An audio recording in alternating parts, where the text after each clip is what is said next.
Good afternoon, everybody. Thank you for joining our first virtual Community Area Watch meeting.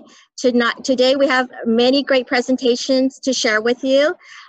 Before we start, I'd like to turn this over to our Chief of Police, Lieutenant Duong. Good morning. I'm Lieutenant Tony Duong. As you may know, I've been recently appointed to work as your Chief of Police for this great city of Rosemead. I wanted to express my gratitude to the City Manager, Gloria Moleda, as well as Mayor Sandra Menta, Mayor Pro Tem Polly Lowe, as well as the Rosemead City Council for allowing me the opportunity to serve the residents of Rosemead. I want to assure you my commitment to keep Rosemead safe by addressing crime, as well as quality of life issues.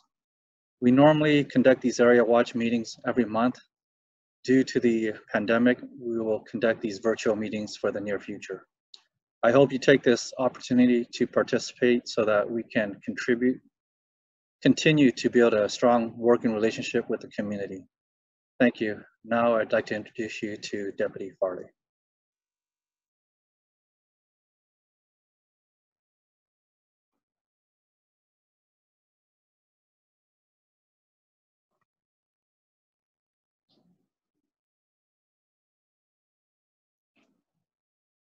Hi, good afternoon, everybody. My name is Deputy Farley. I work for Temple Station and for the Rosemead Special Assignment Team. Rosemead does have a special assignment team.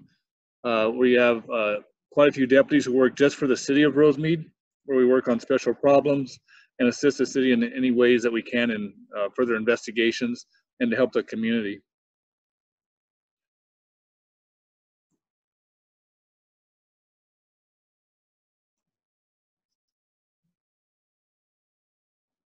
Okay, today we'll go over some quick topics that we want to cover as far as crime stats, vehicle burglaries, and burglary or theft prevention.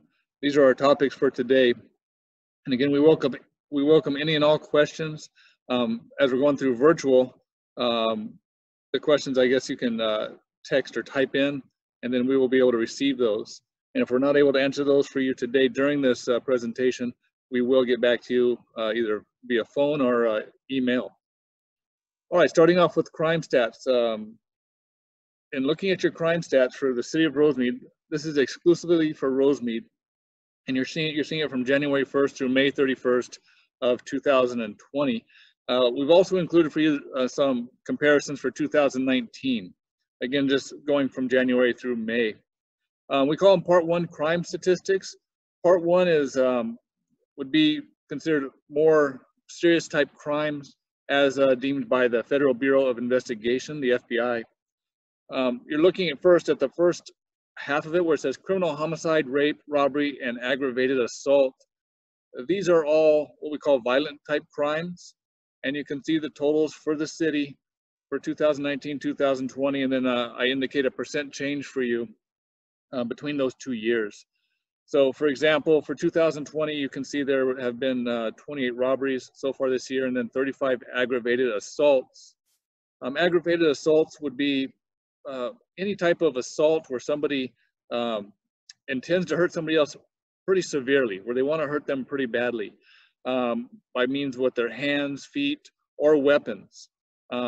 This also would include domestic violence incidents that are severe in nature.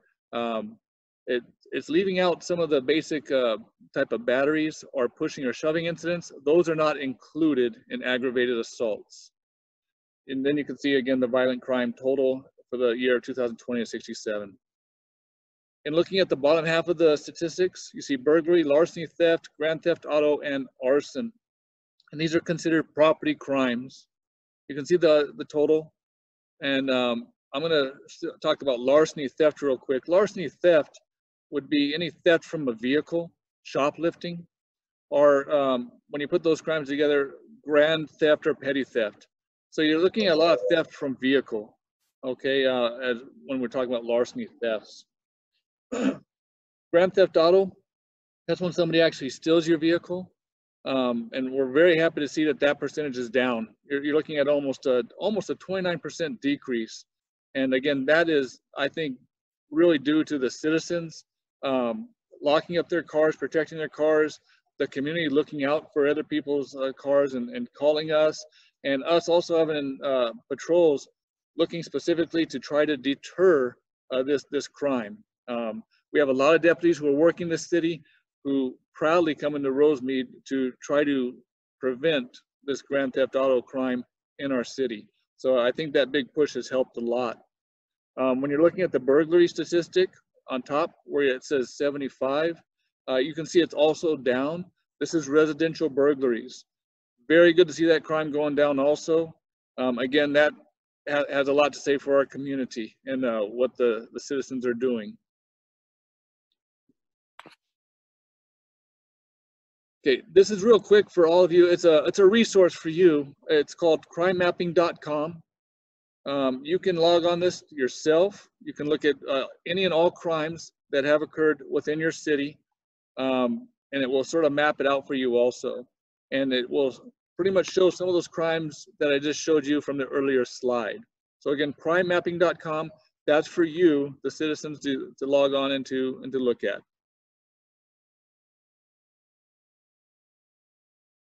Okay, vehicle burglaries. This is one of our major crimes in our city.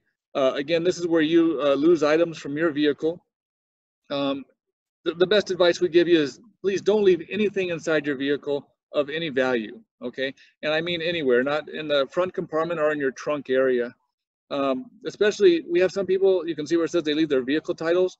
Don't leave your vehicle title in your vehicle. If you leave that in there, the suspect or the criminal may try to actually prove that that vehicle is theirs because they'll sign their name on it and then they'll try to take your vehicle also, okay?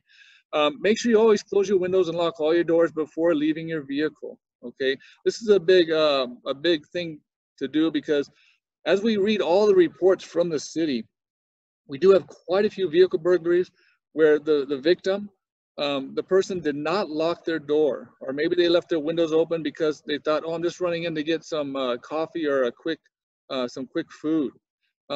Please always lock your windows, lock your doors, okay? A lot of people, like I said, don't lock their doors sometimes when they park their car in their driveways or in front of their homes, okay? But please do lock your doors. And then the last bit was always park in a well-lit and heavily populated areas. Okay. We put this in here. This when we plan this presentation for you, the citizens, we really like going to the community meetings and meeting with you. And we usually go to our local schools and junior highs and have these meetings with you. And it's really a nice affair where we all get together, we get information, we share with all the other city entities. And one of the things that we like to do is have the interaction with you and then be able to talk to you during the presentation and then after the presentation. So this slide was first made up to have interaction during the presentation where we can actually see each other, talk to each other, and then run through what we call scenarios and actually have people give this information and in a quick manner as a deputy asks them questions. Now we can't do that today because we're doing this virtually, but I still included this slide because when you do call us, the police, this is the information we're gonna ask you. And when I say we, it will usually be a dispatcher, a call receiver, right, at our station, or it may actually be a deputy that you talk to on the street when you're trying to report criminal activity or suspicious activity. So one of the main things we always ask, because we're the police, we always love asking questions, right? Police always ask questions. The main thing we always ask for, the first thing is location, okay? So as soon as you call us, that's the first thing we're gonna ask for. The address is the best thing you can give us, okay? The address, 1234 Main Street, okay? And what city you're in. If you're not sure of the exact address, you can start to give cross streets. Hey, I'm near Walnut Grove and Garvey Avenue. I'm by Circle K, okay? Whatever it is, you give the cross streets, maybe some type of building for reference, anywhere that it would assist us in locating you to help you. So always remember to have that ready, the location, okay? Especially when you're looking at emergency calls, 911 and so on. Maybe you have an emergency in your backyard, okay? The first thing we're gonna ask is, hey, what's your location, okay? And especially if you're calling us on a cell phone, okay? Cell phones will not always give us the exact location, especially in those emergency situations. your landline will, okay? If you call us 911 on your landline, we'll automatically have your location, and that means we'll automatically be able to start sending units, okay? And this is a great asset to us and to you, especially in saving lives. The second thing we're always going to look for is there a crime? Because we are the police, right? The main function of our business is to prevent crime, enforce the laws, right? And then if there's a crime, investigate that crime. So if you're calling us, you're probably calling because there's some type of criminal or suspicious activity, and you want us to investigate that. So we'll start asking you questions, okay? After we say, hey, where are you? Now, why are you calling us? What do you see? And you might say, well, I see some suspicious people looking into cars in the parking lot, okay? We go, okay, that's a possible crime, right? We look at that and we go, yeah, we'll be there, okay? The next question that's going to come up is the one you see there where it says suspect information. Suspect information are the people that you are saying that are looking into the cars, right? Or maybe the ones who are running from a house, okay? So when we're talking about suspects, these are the people that we, the police, want to contact, to ask them questions, to investigate if they're involved in criminal activity. So the vocabulary word for the day then, suspect, right? We'll start asking you questions. Hey, what did that person look like? Or what does the suspect look like? So as we go down the list, and you can see them there, I won't go through all of them today because of time constraints, but you do see description. Real quick, a description, we always want to know the gender, their race, age, height, weight, hair, clothing, and if you see some type of tattoos.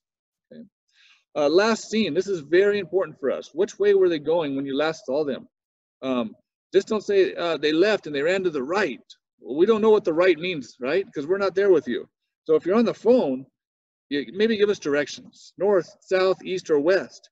And if you're not sure about that, just say, well, they were at Walnut Grove and they started running towards San Gabriel Boulevard, okay? And then we'll figure out the rest, okay?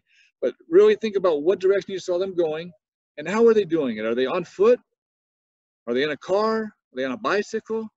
And then, of course, if you say, hey, they're in a car, again, we're the police. What are we going to ask you, right? A lot more questions, okay? Oh, hey, what kind of car? We love asking these questions, right? Hey, a car, a van, a pickup, a truck, SUV. And then we're going to ask you, what color is it? Do you know what year it is? Do you know the license plate? All those questions are going to start coming your way, okay? But again, don't worry.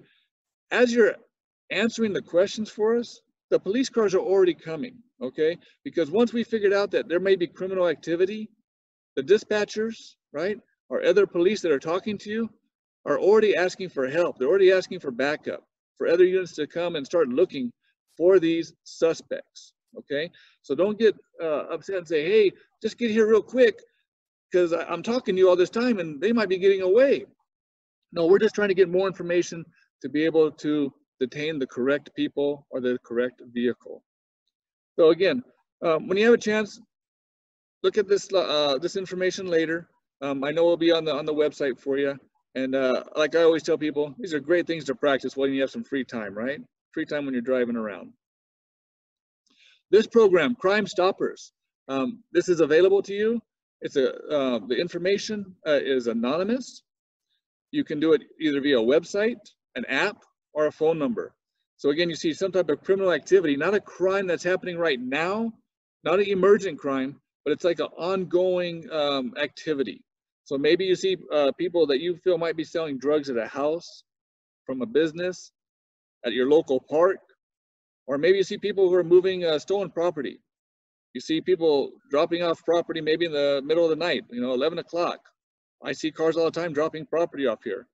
That's suspicious activity, okay? So you would go maybe via your app. It asks you a few questions, nothing about yourself. It just asks about the criminal activity. Where is it happening? What time is it happening? Okay, can you give us any suspect information? And then usually an investigator will get back to you anonymously, and then they will get more information if they need it. If they don't need any more information, just know that this will be sent to your local police agency, and then we will investigate it. Okay, a follow-up will happen with your information. We indicate this for you, vehicle theft prevention. Again, we'd like to see cars not stolen in the city of Rosemead. If you do have an older car, especially in the 90s, some people have what they call shaved keys. They're able to steal your car basically by using a key that has that's able to get into your ignition just like your key. Okay, so one of the prevention methods we have is a club device or an anti-theft device for your vehicle. So you may want to look into purchasing something like this, because most suspects or criminals will deter away from a vehicle that has this on there. Anything that's going to slow them down, they would prefer not to deal with that type of car. Burglary prevention. Okay, burglary prevention is dealing with your home and the safety of your home. Okay, and we're just giving you some quick advice as far as burglary prevention, where you acknowledge people that are knocking on your door. You don't need to open your door, you just have to acknowledge them. Okay, and what we're talking about is certain criminals called knock-knock bandits. Okay, where they knock on the door and they want to see if somebody's home, and if they're not home, they will usually enter the home, maybe through your backyard or through forced entry on your front door, but somehow they're going to break into your home, and they're trying to see if people are there.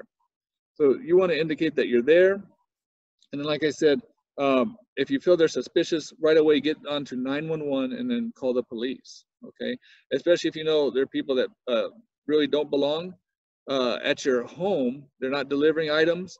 You see somebody on your front porch and maybe somebody else coming around to your backyard. That would be suspicious activity. The bottom part talks about lookouts. As a community, just keep your eyes open for people who may be sitting in cars, okay, in front of your houses or in your residence, that really appear maybe to have no business in your neighborhood at the time, and they may be dropping off people at different houses. All right, that's for burglary prevention. And real quick, I'll just let you look at this slide. It's showing various items that you can use to help protect your home. We're talking about locking devices for your doors, protective film on your windows, your sliding glass door windows, ring devices. When we have the presentation where you meet with us, we talk in more detail about these ring devices or cameras for your home. And there's also apps that the neighbors can all share the information with. So again, good security devices. And the last one that a lot of us like to have, that we have, it doesn't have to look like this dog, but if you do have a dog, a big dog or a little dog, pay attention to your dog, because they are also helpers in preventing burglary, right? They're alerting you. Well, that will conclude our presentation today. I put this on here for question and answers. I look over my shoulder right now, and we indicate that there's no pending questions for us. So any questions that we do have that are more detailed, we'll be calling you back or answering you via email. So I thank you for your attention today. The deputies who work the City of Rosemead, we thank you, and we always appreciate all your confidence in us and your support. Please continue to support us. We will always try to help, and we'll make this city as best we can for you and do whatever we can for you.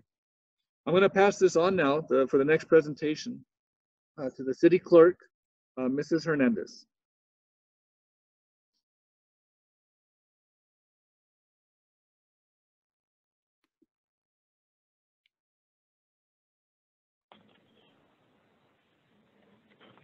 Thank you. Good afternoon, everyone. My name is Erica Hernandez. I'm the city clerk for the City of Rosemead. I oversee the 2020 census outreach efforts for the City of Rosemead at the moment. I don't see my presentation. Oh, there we go. Thank you, guys. So just a quick history on the purpose of the census. The U.S. Constitution mandates that everyone in the country be counted every 10 years. That census data impacts funding and determines how approximately $675 billion is spent in planning for roads, schools, healthcare programs, and a variety of other community programs for the next 10 years. Although April 1st is considered Census Day, the public can still respond to the census up to until August. Next slide, please. So we are a city with a population of over 54,000, 5.2 square miles. Our primary represented spoken languages are Chinese, Spanish, and Vietnamese. Our outreach efforts focus on the hard-to-count neighborhoods that have a low response rate of 64% or less. Our overall response rate as a city today is at 67%, so we're actually in pretty good shape. with the majority of census tracts in the city are above 65%. With the exception of one census tract is at 59% with approximately 8,000 residents. We look at that tract's characteristics to assess what our challenges are and what we need to focus on in order to reach and encourage those neighborhoods to respond to the census.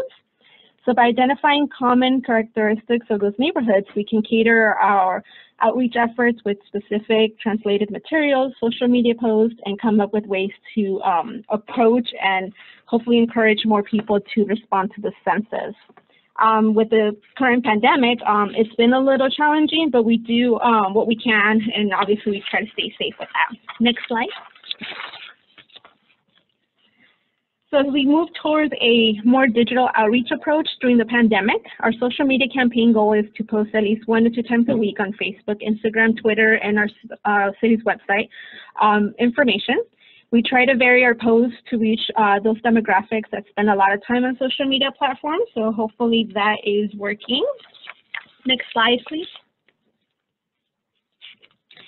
As you can see here, the sample of our outreach material used to promote the census include informational flyers, ads, promotional items. We custom order some items based on a grant that we received from LA County, and also with the partnership that we have with the Federal Census Bureau office, we have received additional promotional items and material. It sets off the cost, so we're able to focus more outreach efforts towards the community. Next slide. Here are some more samples of our census banners and lawn signs, that you see all around the city. Our goal is to continue to keep a visible presence in the community, that the census is still going on. People can still respond to the census up until August, which actually may be extended into October, but we're waiting to hear from the federal government on that. Next slide. During the follow-up non-response phase, which is where we are right now, we created these translated postcards, which are being mailed to the low-response neighborhoods every week. In addition, the Federal Census Bureau employees called numerators have started to call homes who have not responded to the census or maybe have not submitted completed information. Just please remember that census callers will never ask for social security numbers. They will never ask for bank information nor citizenship questions. If you come across anybody like that, please feel free to hang up and give us a call so we can address that. Next slide. So during the pandemic, hosting events has been very limited for us. However, we do what we can with what we have. So for example, we've had a food distribution event, we have our farmers market, so we try to take those opportunities to distribute census information to the people as safely as we can. Next slide. So our continued outreach efforts include a strong social media campaign and distribution information wherever we can. We're also trying to partner with a nonprofit organization, Asian Pacific Islander Forward Movement, who is creating an animated census video in various languages. So when that is completed, we will be able to share on our website and social media. Our continued partnership with the Chamber of Commerce, also to promote census information with our local businesses. I know it's a little challenging right now with the rollback and closing some of those businesses, but again, we try to keep on top of that. Additional promotional materials that are being very popular that hopefully will come in the next month is our face mask, sunglasses, magnets, chapsticks, etc. We will continue our collaboration with the Census Bureau to push as much information as we can to get as many people to respond to the census. Next slide. City staff will continue to get more creative and do as much outreach as we can safely. We hope to increase our census numbers by the end of August to ensure that the Rosemead community gets its fair share of federal funding and resources for the next 10 years. So please, if you know of any friends, family members that have not completed their census, remind them on the impact it will have on the Rosemead community. This concludes my portion of the presentation. As you can see, if you have any questions or want to get more information about the census, feel free to email me, Erica, or my assistant, Natalie, on the email that you see on the screen, or visit our website for further information. Thank you.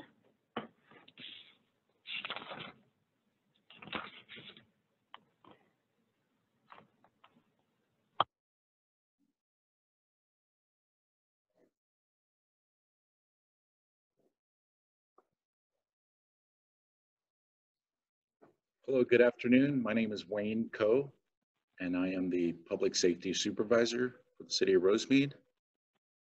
I'm going to start off with the presentation of the shopping carts.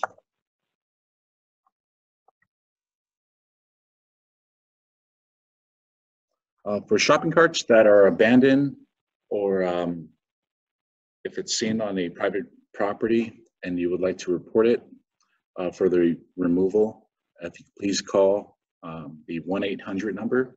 It's going to be 1-800-252-4613, or you may also contact the Public Works Department at 626-569-2262, or you may also go to the cityofrosemead.org website or City of Rosemead website and go to Rosemead Round the Clock and enter your service requests for shopping carts or any other requests that you may want to put in.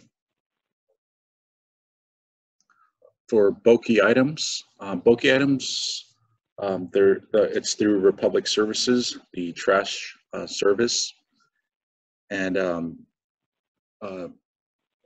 bulky items that don't fit in your trash bin for regular pickups, you would need to schedule a free pickup 24 hours or 48 hours prior to your trash pickup. And for residential customers, from 1 unit to 4 units on one parcel, it's a free pickup. And for apartments and commercial pickups for bulky items, there's a fee that Republic Services would charge. I believe it's on the next slide. For bulky items, mattress, furniture, large debris, appliances, anything that does not fit in your regular size bin, as mentioned on residential customers, is 1 to 4 units, 25 pickups each year, but limited to 5 items per pickup. Multifamily commercial customers, 5 units or more, or apartment complexes. If you live in one, then you may contact the manager or the property owner to contact the trash service, which is Republic Service, and schedule a pickup for a service fee that the Republic Service will work with the property owner or whomever that's in charge of the billing. Bulky items for commercial, apartment complexes, and commercial buildings. These are the fees below. And for 1 to 2 items is $31.67. 3 to 5 items is $63.33. And 6 to 10 items, $126.67. 11 items to 20 items, it's 11 to 20 items, it's $253.33. If you have any questions, feel free to contact me or any of my staff here at the Public Safety Center. Our hours of operation is Monday through Friday from 7 a.m. to 6 p.m. and Saturday, Sunday from 10 to 2. Our phone number here is 626-569-2292, or you may also contact us at 626-569-2129, and that is we call it the hotline, but it's monitored 24 hours a day. Once the message is left, an email will be sent to me, and I will delegate or respond to that request by calling you back on my cell phone or texting you. Thank you for attending this presentation. Or is there any questions? No questions. Okay, thank you.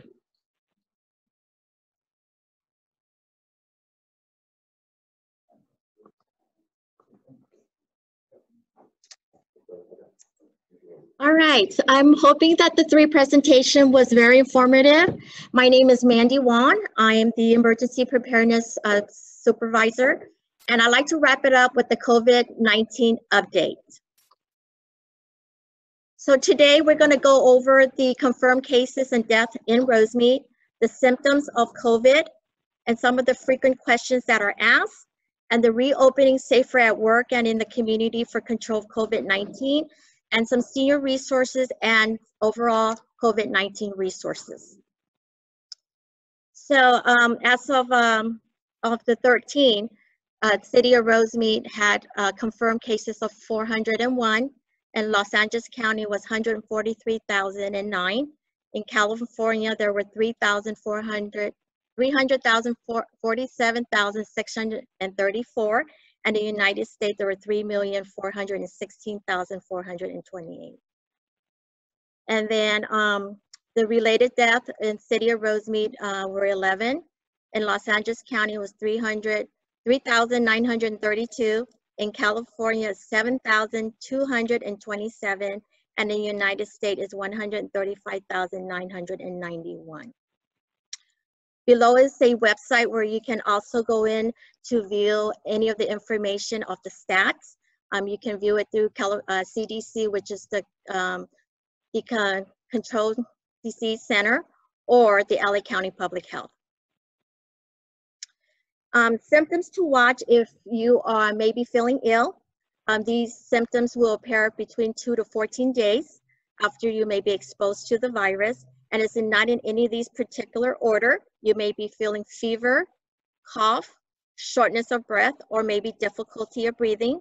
You may feel chills, muscle pain, headaches, sore throats, loss of taste or smell, fatigue, congestion or runny nose, nausea or vomiting, and or diarrhea. And the public health urges everyone to avoid the 3 C's, which is crowded places, confined spaces, and or close contact with others that's not in your household. And also if you could also keep 6 feet apart.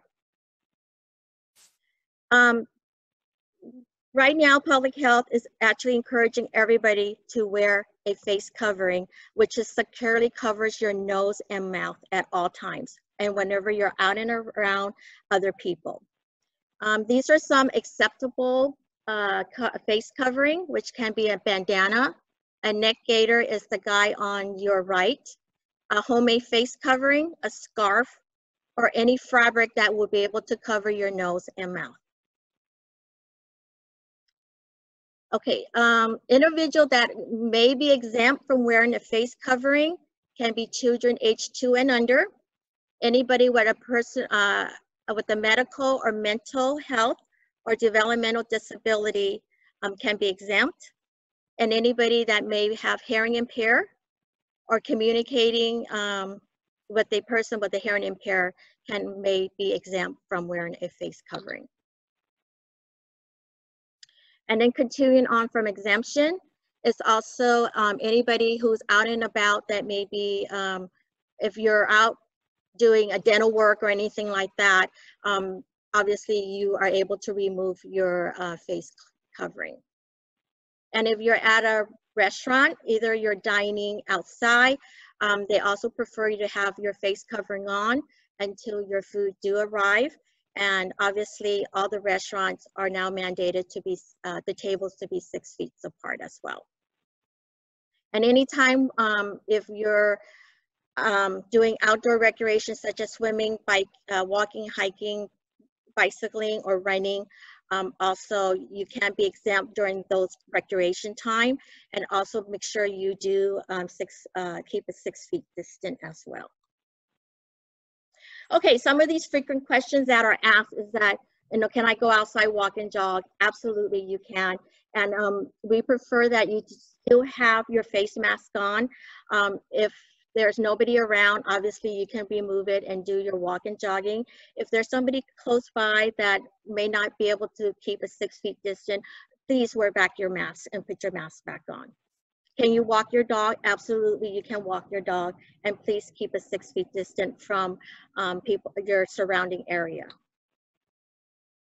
And then as a senior, how can you get meals delivered to your home? In the next few slides, we're gonna go over some senior resources. The state hotline for Older California is 1-833-544-2374, and that will give you more information on where you could get meals delivered if you are a senior. Okay, and then a lot of questions is asked, where can you get tested? Again, the below websites are where you can actually schedule an appointment or some information in regards to how to go about and get testing. Currently, right now, the testing are very inundated, so they're not taking anybody that are not showing any symptoms. But again, please check with your physician, and they will better assist you in setting up an appointment. Okay, as we all know, because of the surge of the increase of confirmed cases, Governor Newsom, effective July 13, have part of the health order has now closed the following: the gyms and fitness center, any non-critical sectors, places of worship, any personal care services such as nail, massage, tattoo parlors, hair salon and barbershops, and of course, indoors malls. And also, as it was revised on July 13, excuse me, also anything that are indoors operated, so such as dine-in restaurants, wineries and tasting rooms, movie theaters, family entertainment center, which includes a bowling alley, miniature golf, batting cage, and arcades, zoo and museum, and drive-in movie theaters, which I have already noted there. And then these are some other to be closed, and I'm not going to read it all due to time constraints. Any of these information of what is closed and what is open, you can also view it at the LA County Public Health website.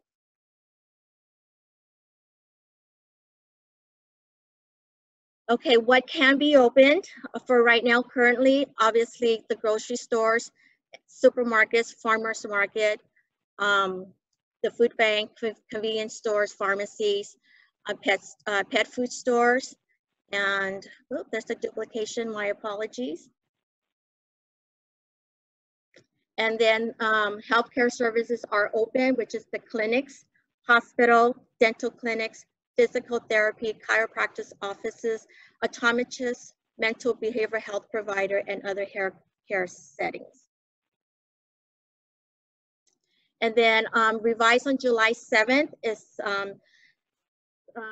fully closed are some state parks. So if you wanted to know what are open, please visit the website, and they have a list of what is open and what is not open. The state park which is not open are those public areas such as the restrooms area and then the parking facilities. Okay, going on to senior resources. We do have our ongoing senior lunch program at Garvey Community Center. It is a drive-through pick up your lunch service. So it works like this: at about 10:30 on Monday, they will do a distribution. You drive through and you'll be picking up food for Monday and Tuesdays. And then on Wednesdays, drive-through pickup at 10:30, you will be getting food for Wednesday, Thursday, and Friday. And then on the fourth Monday of the month at 10:30, Garvey Center is also distributing at LA Food Bank, where they'll be distributing food, canned goods and food as well. For home delivery meals for older adults, for 60 years and older, this is a number that you can also call. It's 1-800-510-2020. Or you can visit the aging.ca.gov, and then this way you can find more information on how to get meals delivered to your home. And then obviously there are food banks as well. To find a food bank, please visit www.cafoodbanks.org, or you can call 323-234-3030. The Great Plates Delivering Program is a state and federally funded program, and the City of Rosemead is fortunate to be a local administrator for this program. So we are actually delivering 2 hot meals to the seniors that are eligible Monday through Friday. If you're interested to participate in this program, if you're 65 years or older, or you have underlining or it has been confirmed as a COVID patient, then if you feel that you may be qualified, feel free to call myself at 626-569-2168, and we'll be happy to further assist you with the application process. And this program, as we have mentioned, is state and federal. It is to expired on August 9th. I'm sorry, August 9th. All right, and so as we continue on for senior resources, if you have any further questions that you would like in regards to COVID-19, there is a call center, and you can call at 833-422-4255, or you can visit the website covid19.ca.gov. And then additionally, if you do not live in the city of Rosemead and you are interested in the Great Plates program or any other program COVID related, you can dial 211, and they can further assist you with either with the Great Plates program if you live outside of Rosemead, or any additional COVID related questions. And the last, some additional one is Connect to Effect. And this is American Association of Retired People Foundation. And also this is another food sources that you can call. The number is 833-422-4255. And then if you would like grocery delivered to you, you can also shop online at Walmart. And the website to go into is grocery.walmart.com. And then you can click on that and then choose the items that you want delivered to your home. Target is also have this delivery option service, and the link to the to Target is www.target.com. Safeway is also doing this delivery option at www.safeway.com. And the 99 Ranch Market is also providing this service, and their website is www.99ranch.com. And then additional information in regards to COVID, always feel free to view our City of Rosemead website at www.cityofrosemead.org. And again, County of Los Angeles, call 211. And the Department of Public Health, publichealth.lacounty.gov. State of California is covid19.ca.gov. Center for Disease Control and Prevention is cdc.gov. And then if you have any further questions in regards to COVID, please feel free to reach out to me. And then if you have any further question at any time, feel free to call our Public Safety Center at 626-569-2292. This concludes our first virtual area watch meeting. And because of the health order, we are going to continue to have these virtual area watch until we can meet in person.